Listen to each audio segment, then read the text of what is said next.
लेकिन जैसे कि कहा जाता है कि धन एक व्यक्ति के दिमाग को भ्रष्ट कर देता है, और यही बात ओम प्रकाश जी के साथ भी घटित हुई। ओम जी बताते हैं कि मेरा मेडिकल स्टोर बहुत अच्छी तरह से चलता था और मेरी आर्थिक स्थिति भी बहुत अच्छी थी। अपनी कमाई से मैंने जमीन और कुछ प्लॉट खरीदे और अपने मेडिकल स्टोर के साथ एक क्लिनिकल लेबोरेटरी भी खोल ली। लेकिन मैं यहां झूठ नहीं बोलूंगा कि मैं एक बहुत ही लालची किस्म का आदमी था, क्योंकि मेडिकल फील्ड में 2 गुनी नहीं बल्कि कई गुना कमाई होती है। शायद ज्यादातर लोग इस बारे में नहीं जानते होंगे कि मेडिकल प्रोफेशन में 10 रुपए में आने वाली दवा आराम से 70 से 80 रुपए में बिक जाती है। लेकिन अगर कोई मुझसे कभी 2 रुपए भी कम करने को कहता तो मैं ग्राहक को मना कर देता। खैर, मैं हर किसी के बारे में बात नहीं कर रहा हूँ, सिर्फ अपनी बात कर रहा हूँ। साल 2008 में गर्मी के दिनों में एक बूढ़ा व्यक्ति मेरे स्टोर में आया। उसने मुझे डॉक्टर की पर्ची दी। मैंने दवा पढ़ी और उसे निकाल लिया। उस दवा का बिल 560 रुपए बन गया। उस बूढ़े ने अपनी सारी जेब खाली कर दी, लेकिन उसके पास कुल 180 रुपए थे। मैं उस समय बहुत ही गुस्से में था, क्योंकि मुझे काफी समय लगाकर उस बूढ़े व्यक्ति की दवा निकालनी पड़ी थी और ऊपर से उसके पास पर्याप्त पैसे भी नहीं थे। बूढ़ा दवा लेने से भी मना नहीं कर पा रहा था, शायद उसे दवा की सख्त जरूरत थी।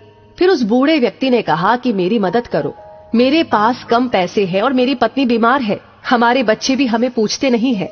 मैं अपनी पत्नी को इस तरह वृद्धावस्था में मरते हुए नहीं देख सकता। लेकिन मैंने उस समय उस बूढ़े व्यक्ति की बात नहीं सुनी और उसे दवा वापस छोड़ने के लिए कहा।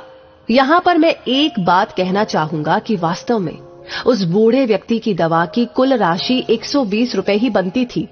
अगर मैंने उससे 150 रुपए भी लिए होते तो भी मुझे 30 रुपए का मुनाफा ही होता। लेकिन मेरे लालच ने उस बूढ़े लाचार व्यक्ति को भी नहीं छोड़ा। फिर मेरी दुकान पर खड़े एक दूसरे ग्राहक ने अपनी जेब से पैसे निकाले और उस बूढ़े आदमी के लिए दवा खरीदी, लेकिन इसका भी मुझ पर कोई असर नहीं हुआ।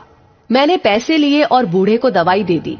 समय बीतता गया और साल 2009 आ गया। मेरे इकलौते बेटे को ब्रेन ट्यूमर हो गया।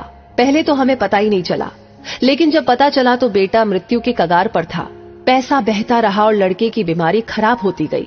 प्लॉट बिक गया, जमीन बिक गई और आखिरकार मेडिकल स्टोर भी बिक गया। लेकिन मेरे बेटे की तबीयत बिल्कुल नहीं सुधरी।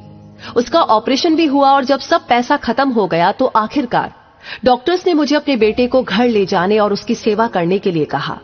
उसके बाद 2012 में मेरे बेटे का निधन हो गया। मैं जीवन भर कमाने के बाद भी उसे बचा नहीं सका। 2015 में मुझे भी लकवा मार गया और मुझे चोट भी लग गई। आज जब मेरी दवा आती है तो उन दवाओं पर खर्च किया गया पैसा मुझे काटता है, क्योंकि मैं उन दवाओं की वास्तविक कीमतों को जानता हूं। एक दिन मैं कुछ दवाई लेने के लिए मेडिकल स्टोर पर गया और 100 रुपए का इंजेक्शन मुझे 700 रुपए में दिया गया। लेकिन उस समय मेरी जेब में 500 रुपए ही थे और इंजेक्शन के बिना ही मुझे मेडिकल स्टोर से वापस आना पड़ा। उस समय मुझे उस बूढ़े व्यक्ति की बहुत याद आई और मैं घर चला गया। मैं लोगों से कहना चाहता हूं कि ठीक है कि हम सभी कमाने के लिए बैठे हैं, क्योंकि हर किसी के पास एक पेट है, लेकिन वैध तरीके से कमाए। गरीब लाचारों को लूट कर कमाई करना अच्छी बात नहीं है, क्योंकि नरक और स्वर्ग केवल इस धरती पर ही है, कहीं और नहीं।